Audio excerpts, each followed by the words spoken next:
Hi, it's Lee, and welcome to the Tech Economist. We're hearing that Tesla are going to give the Model 3 a revamp, perhaps something similar to what they did for the Model S and X. The project is called the Model 3 Highland, according to 4 sources familiar with the matter. The change is meant to start as early as Q3 in 2023 in Shanghai and Fremont factories. This is huge. Now, I've been saying that Tesla make timeless designs that don't need to be replaced, thus to maintain economies of scale and keep costs lower, as to not have to do new versions of the models, and continually improve and refine the manufacturing process of the current. Instead, we generally see slow updates of the vehicles, like the Model 3 going to Chrome Delete, something that I found very appealing and actually influenced my buying decision. Tesla are continually making updates though, some noticeable to the owner, some more for manufacturing. Some updates include removing the radar, adding a heat pump, and the octavalve. But now the Model 3 is about 6 years old, and generally, most auto manufacturers offer a totally new version by this stage, as they start to become outdated, and need more appeal to buyers, as the competition have more up-to-date designs. I've considered that Tesla are such good value, and the cars are so far ahead on actual technology and features, and the design is so conservative, that they will last a lot longer before dating, due to no outstanding architectural fashionable features. Things like headlights date vehicles a lot too, and Tesla has kept relatively up to date with their headlights, using LED matrix. Paint also dates vehicles, and Tesla do have new paint options available. We're hearing that the main aim of this revamp is to cut costs and increase appeal to customers. They want to reduce the number of components and complexity of the interior and focus on what is more important to consumers, like the screen. And another reason for the redesign is because Tesla is facing increased competition from other major automakers. We're hearing this does include some exterior updates, so there'll be a new look, but this will be more of a facelift than a total model update. Again, similar to what we saw with the S and X, with likely bigger changes on the interior, possibly removing the gear stick, and perhaps preparing it more for an FSD experience. Tesla have learned so much since they first started producing the Model 3. They know so many better ways of producing this car now, but it has still been highly profitable and popular. It's still an amazing car to this day, and is still in relatively low numbers of sales. But I guess there comes a time when Tesla do have the numbers and perhaps have found ways to reduce production costs by as much as, say, $5,000 per vehicle, and due to so many breakthroughs, it's just worth doing. Or perhaps not quite as big a saving as that, but probably not too far off. But equally important might be the actual production speed and process.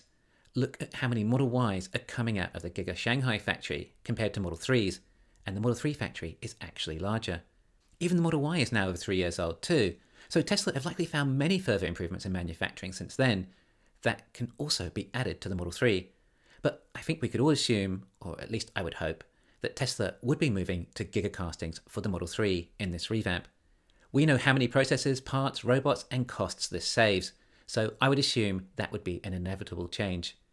Whether it is just the rear or front casting as well, I'm not sure, and may depend on whether Tesla go with a structural battery pack or not.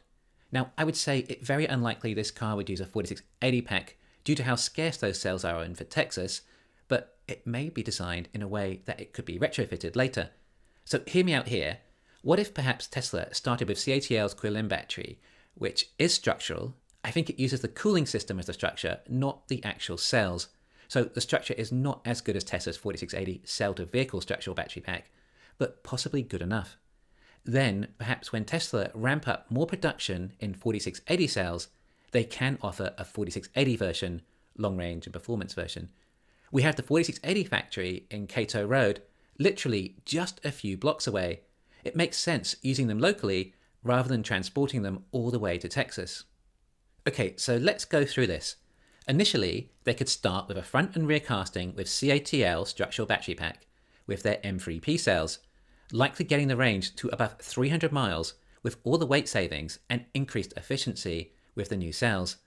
This would perhaps be the mid-range Model 3 that I'm guessing will cost about $1 under the threshold of being applicable for the tax credit for a sedan. And perhaps that is one of the reasons Tesla are doing this, to make sure they make a mass market Model 3 that qualifies for the tax credit.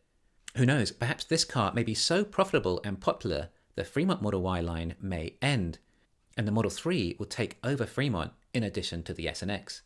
and Texas and the new location will be for the Model Y, thus removing the Osborne effect of potentially offering two versions of a long-range Model Y. Then possibly all the Giga Nevada 2170 cells might be earmarked for the semi-truck. It sounds like the semi-truck is going to be manufactured in Nevada, so it makes sense to have the batteries locally sourced.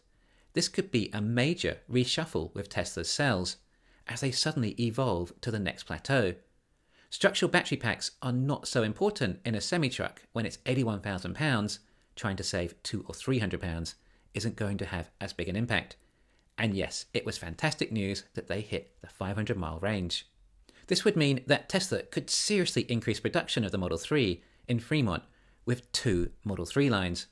No joke, if they are using front and rear castings, then we could see over 8 million Model 3s a year just from Fremont. And imagine the demand with a $7,500 tax credit. Then imagine the gross profit margin. If Tesla are able to save several $1,000s per vehicle, then imagine the operating margin if they hit 1 million vehicles. I recently said in a video that people neglect the Tesla magic, as it doesn't always happen where you're expecting it to. You tend to focus on one area you think is going to be big, like FSD, but it doesn't come to fruition. But meanwhile, whilst you're looking over there, Tesla launches the most popular, profitable car ever, the Model Y. This year, everyone was focusing on the new factories ramping. Meanwhile, Shanghai capacity increases 30%. And now we're focusing on the 4680s. Then all of a sudden, Tesla go and do something like this. Tesla is relentless on building out this company. They know how popular their vehicles are.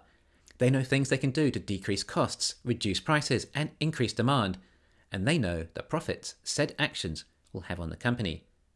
This may also mean that Tesla are not finished with the Model 3, and perhaps will build new Model 3 factories first, before they start this new platform of the lower cost vehicle. Like all the space recently made for a new building in Berlin. I speculated that could be for either model. Perhaps it will be a new Model 3 factory for this new version. And perhaps Tesla will end up making 2 million Model 3s a year, along with maybe 3 or 4 million Model Ys.